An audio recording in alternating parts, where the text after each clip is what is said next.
9 अक्टूबर 2024 देश ने अपने अनमोल रतन को खो दिया। शाम मानवता का चमकता सूरज अस्त हुआ और हर एक देशवासी ने अपनी आंखों में आंसुओं के साथ सर रतन टाटा को भावपूर्ण श्रद्धांजलि दी।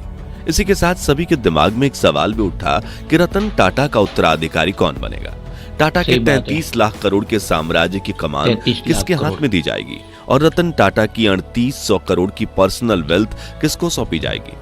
इन सवालों के बीच जो नाम सबसे ज्यादा सुर्खियों में था वे थे रतन टाटा के सगे भाई जिमी टाटा, सौतेले भाई Noel Tata, personal assistant Shantanu Naidu और भतीजी माया टाटा। क्योंकि रतन टाटा ने तो कभी शादी नहीं की, लेकिन अब टाटा ट्रस्ट ने रतन टाटा के उत्तराधिकारी को चुन लिया है और जो है नोएल टाटा।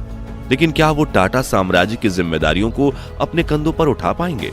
चलिए जानते हैं, लेकिन उसके पहले वीडियो को लाइक करने के साथ साथ कमेंट बॉक्स में रतन टाटा की तारीफ में 2 बोल जरूर लिखें। दोस्तों, 60 के दशक में रतन टाटा जब अमेरिका में रहते थे तब उन्हें एक अमेरिकन लड़की से प्यार हुआ, लेकिन परिवार की जिम्मेदारी को संभालने के लिए रतन टाटा को भारत लौटना पड़ा। मगर उस दौरान 1962 में भारत चीन का युद्ध चल रहा था। इसी वजह से उनकी प्रेमिका के माता पिता उन्हें रतन टाटा के साथ भारत भेजने के लिए राजी नहीं हुए और उनकी किसी और से शादी करवा दी गई, जिसके बाद रतन टाटा को कभी प्यार नहीं हुआ।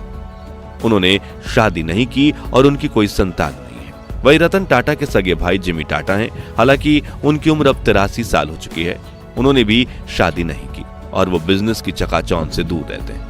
ऐसे में रतन टाटा के उत्तराधिकारी के तौर पर सबसे ज्यादा उनके सौतेले भाई नोएल टाटा का ही नाम लिया जाता है। दरअसल रतन के पिता नवल टाटा ने 2 शादियां की। पहली पत्नी सुमी टाटा ने उनसे 2 बच्चे हुए, रतन और जिमी। साल 1945 में नवल और सुमी अलग हो गए, जिसके 10 साल बाद उन्होंने सिमोन टाटा से दूसरी शादी की और उन्हीं के बेटे हैं नोएल टाटा, जो रिश्ते में रतन टाटा के सौतेले भाई हैं। और 11 अक्टूबर के दिन टाटा ट्रस्ट के बोर्ड मीटिंग में नोएल टाटा को ही उनका उत्तराधिकारी चुनकर टाटा ट्रस्ट का चेयरमैन बना दिया गया। लेकिन नोएल सिर्फ रतन टाटा के भाई नहीं बल्कि बहुत बड़े बिजनेस माइंड हैं। उनकी कारोबारी समझ की दुनिया कायल है। उन्हें 25 साल का अनुभव है और उन्हें लेकर कहा जाता है कि वो रिटेल इंडस्ट्री के बादशाह मुकेश अंबानी को भी कड़ी टक्कर दे सकते हैं।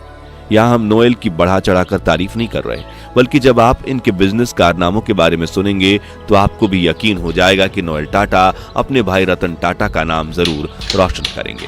दोस्तों, नोएल टाटा टाटा इंटरनेशनल और टाटा स्टील के चेयरमैन हैं।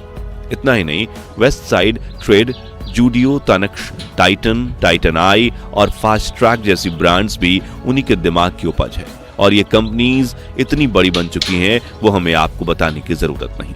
टाटा ग्रुप में नोएल ने अपना करियर टाटा इंटरनेशनल कंपनी से शुरू किया था, जिसके बाद साल 1999 में नोएल को टेरेंट का मैनेजिंग डायरेक्टर नियुक्त किया गया, जिसे उनकी मां सिमोन टाटा ने ही शुरू किया था।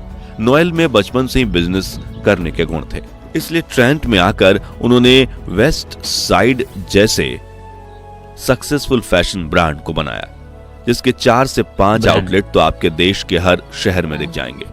वर्ष 2003 में नोएल को टाइटन और वोल्टास की कमान संभालने का मौका मिला और अपनी लीडरशिप में उन्होंने टाइटन आई और फास्ट ट्रैक जैसे ब्रांड लॉन्च किए। वहीं टाटा की ज्वेलरी ब्रांड तनिष्क, जिसे नोएल की मां सिमोन टाटा ने साल 1994 में लॉन्च किया था, उसे भी नोएल टाटा आसमान की ऊंचाइयों तक ले गए। तनिष्क की चमक पूरे देश में फैलाई। लेकिन ये तो बस शुरुआत थी। नोएल टाटा की सबसे बड़ी सफलता थी जूडियो। जेन जी स्टाइल क्लोथिंग पर फोकस करने वाली इस ब्रांड ने फास्ट फैशन इंडस्ट्री में ज़ारा और H&M जैसी कंपनियों को भी पछाड़ दिया। दरअसल वेस्ट साइड तो अच्छा चल रहा था, लेकिन नोएल ने देखा कि मार्केट में अफोर्डेबल प्राइसिंग वाली फास्ट फैशन ब्रांड नहीं है, इसलिए उन्होंने साल 2015 में जूडियो को लॉन्च किया, जिसमें कंपनी ने नई जनरेशन के लिए बेहद स्टाइलिश कपड़े लॉन्च किए। और मजेदार बात तो यह है कि आज भी जूडियो में महंगे से महंगे कपड़े की प्राइस सिर्फ 999 रुपए है। क्या बात है भाई, इतने बड़े आउट से आंखें बंद करके जो भी खरीदो, प्राइस 999 से ऊपर नहीं जाएगी। और नोएल टाटा की इसी बिजनेस स्ट्रेटजी ने जेन जी के ग्राहकों को अपनी तरफ अट्रैक्ट किया और पिछले 5 सालों से इसने जो कमाल का परफॉर्मेंस दिया है, आंकड़े गिनने वाले एक्सपर्ट के हाथ भी कांप गए। जूडियो के रिटेल स्टोर की सक्सेस की वजह से इसकी पेरेंट कंपनी टेरेंट की कुल वैल्यू 2.4 लाख करोड़ पहुंच गई है। जिसके हिसाब से ये देश की 38वीं सबसे बड़ी कंपनी बन गई है। अब अगर आपको 38वां ज्यादा नंबर लग रहा है तो बता दें कि टाटा स्टील भी 48वें नंबर पर है। इसके अलावा नोएल टाटा की लीडरशिप में आगे बड़ी कंपनी टाइटन भी खुद टाटा ग्रुप में तीसरे स्थान पर है, जिसका मार्केट कैप 3 लाख करोड़ है। इसके ऊपर 3.5 लाख करोड़ के साथ टाटा मोटर्स और 14 लाख करोड़ के साथ टीसीएस यानी टाटा कंसल्टेंसी सर्विस है। इतना ही नहीं, नोएल टाटा की brand Zudio fast fashion industry में इतनी बड़ी बन चुकी है कि उन्हें देखकर मोटा भाई मुकेश अंबानी भी अपना ब्रांड रिलायंस फैक्ट्री लॉन्च करने की तैयारी में है। लेकिन अब आप कहेंगे कि रिलायंस ग्रुप की वैल्यूएशन तो 20 लाख करोड़ है, ऐसे में नोएल मोटा भाई को भला कैसे चुनौती दे सकते हैं? तो आपको बता दें कि नोएल टाटा का कहना है कि अगले कुछ सालों में हम टाटा ग्रुप की सिर्फ फैशन कंपनी ट्रेंड को ही 24 लाख करोड़ की वैल्यूएशन तक ले जाएंगे और नोएल ने यह साबित कर दिखाया है कि उनमें ऐसा करने की काबिलियत है। यहाँ एक दिलचस्प बात यह है कि रतन टाटा के भाई होने के साथ नोएल टाटा का टाटा ग्रुप के साथ एक और रिश्ता है। दरअसल वो टाटा ग्रुप के पूर्व चेयरमैन साइरस मिस्त्री के जीजा हैं। साइरस मिस्त्री की बहन एलू मिस्त्री से उनकी शादी हुई है। साइरस को 2011 में टाटा ग्रुप का चेयरमैन बनाया गया था। 2016 में उनसे ये जिम्मेदारी वापस ले गई, जिसके बाद सितंबर 2022 में एक सड़क दुर्घटना में उनकी मौत हो गई। आपको बता दें कि टाटा ट्रस्ट के चेयरमैन बनने को लेकर एक और नाम सुर्खियों में था और वो था माय टाटा, जो नोएल टाटा की बेटी हैं। जहां नोएल के 3 बच्चे माय, नेविल और ली भी टाटा ग्रुप के साथ जुड़े हुए हैं। 34 वर्षीय माय टाटा ने अपॉर्चुनिटीज फंड और टाटा डिजिटल के प्रमुख पदों पर काम किया है और टाटा के हर ऑनलाइन प्लेटफॉर्म पर न्यू कॉइन्स का कंसेप्ट लाने वाले टाटा न्यू ऐप भी माय के दिमाग का ही उपज है। दरअसल टाटा के हर ई कॉमर्स प्लेटफॉर्म से शॉपिंग करने पर आपको न्यू कॉइन मिलती है, जिसका इस्तेमाल आप टाटा न्यू ऐप के हजारों प्रोडक्ट्स खरीदने के लिए कर सकते हैं। 32 साल के नेविल टाटा जूडियो का कार्यभार संभाल चुके हैं और 39 साल की सबसे बड़ी लीह टाटा टाटा ग्रुप के हॉस्पिटैलिटी सेक्टर में एक्टिवली काम करती हैं। अब देखना यह है कि भविष्य में नोएल टाटा अपने 3 बच्चों में से किसको अपना उत्तराधिकारी चुनेंगे। दोस्तों, जब भी रतन टाटा के सबसे करीबी लोगों की बात की जाती है तो एक नाम ज्यादा सुनाई पड़ता है, वो है शांतनु नायडू, जो रतन टाटा के पर्सनल असिस्टेंट और एक अच्छे फ्रेंड थे और उनकी मुलाकात का किस्सा काफी दिलचस्प है। ये बात किसी से छिपी नहीं है कि रतन टाटा को जानवर काफी प्रिय थे। वो अपना ज्यादातर टाइम अपने डॉग्स के साथ बिताते थे। यहाँ तक कि साल 2018 में जब प्रिंस चार्ल्स रतन टाटा को लाइफ टाइम अचीवमेंट का अवार्ड देना चाहते थे, तब अपने डॉग्स की तबीयत खराब होने की वजह से टाटा इतना बड़ा सम्मान प्राप्त करने तक नहीं गए थे।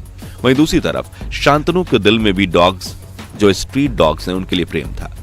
नायडू एक्सीडेंट से आवारा कुत्तों को बचाने के लिए उनके गले में रिफ्लेक्टर कॉलर बनाते थे, फिर आवारा कुत्तों के गले में लगा देते थे, जिससे ड्राइवर को या रिफ्लेक्टिव कॉलर अंधेरे में दिख जाता था और वह वाहन को रोक देता था। इस आइडिया ने रतन टाटा को काफी प्रभावित किया और उन्होंने शांतनु से बातचीत करके उन्हें अपना असिस्टेंट बनाने का ऑफर दिया। अब सवाल आता है कि क्या रतन टाटा शांतनु के लिए कुछ छोड़कर गए हैं? तो बता दें कि टाटा ग्रुप में शांतनु की नौकरी बनी रहेगी और उन्हें कोई हायर पोजीशन ऑफर की जा सकती है। रही बात रतन टाटा के 3800 करोड़ संपत्ति की, तो यह संपत्ति किसे मिलेगी वो रतन टाटा के बिल का खुलासा होने के बाद पता चलेगा। तो आज के लिए बस इतना ही। क्या नोएल टाटा भारत के सबसे भरोसेमंद बिजनेस एम्पायर टाटा ट्रस्ट की जिम्मेदारी उठा पाएंगे और रतन टाटा का नाम रोशन कर पाएंगे? इस बारे में अपनी राय हमें कमेंट्स में बताइए। ये वीडियो पसंद आया हो तो इसे लाइक और शेयर जरूर कीजिए और ऐसी ही सच्ची खबरों के लिए हमारे चैनल को सब्सक्राइब करके पास वाली घंटी जरूर बजा दीजिए। जय हिंद, जय भारत। जय भारत। हेलो दोस्तों, ये टाटा रतन टाटा का जो जिसने कंपनी खड़ी की थी वो रतन टाटा तो अभी देखोगे ऑफ हो गए और अभी पीछे छोड़ गए इतने करोड़ों का 3300 करोड़। हाँ, तो वो पीछे छोड़ के गए। किसका अभी अधिकारी होगा कौन नहीं होगा अभी तो मालूम ही नहीं पड़ा है। और जब देखते हैं, और ये आपको वीडियो अच्छा लगा हो, मगर ये मेरे को बात समझ में आ गई यार, कितना भी कमा लो मगर अपना अपना नहीं होता। हम मेहनत करते हैं ना, बाद में मजा कोई और ही करता है यार, क्या करें यार। ठीक है ना। आप सभी को ये वीडियो अच्छा लगा है तो आप अपने कमेंट में राय जरूर बताना और अगले वीडियो में आप सभी के साथ जय श्री राम मुलाकात होंगी, तभी के लिए जय।